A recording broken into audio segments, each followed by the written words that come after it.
Well, socially responsible investors view the opportunities as threefold. One, we attempt to add criteria to the investment selection process, and through this, we're able to create a dialogue with corporations about issues other than what are you going to do for us next quarter. In the early days, I used to call companies up and I'd say, I've got a few questions about your fuel that you use and whether you have any innovative employee programs. I'd get a hesitation, and then I'd be informed that I'd get a phone call back. The person who called back was very often the treasurer, who wanted to know why the heck I was asking these questions. It was a wonderful opportunity to have dialogue with a high-level employee on a range of issues, and they'd often say, geez, this is great, I never get asked this kind of question. Now companies are a lot more sophisticated, but that has accrued to our benefit.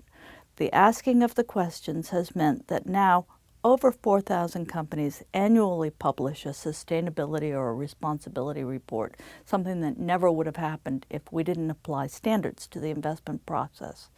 The second area of activity for the responsible investor is direct dialogue with companies using the mechanism of shareholder activism. So we're all good companies here, but we can all be a little better. And through dialogue on specific issue areas, we're generally able to understand the issue in a way that couldn't be done unless you brought multiple stakeholders to the table. An example, the sweatshop issue was a new issue. Companies owned their plants and employees in the past. Now they don't. They put out a bid on the internet for 10,000 t-shirts. Who knows where they're made, under what conditions? And companies tried to say that's not our problem. That's those people in the factory over there.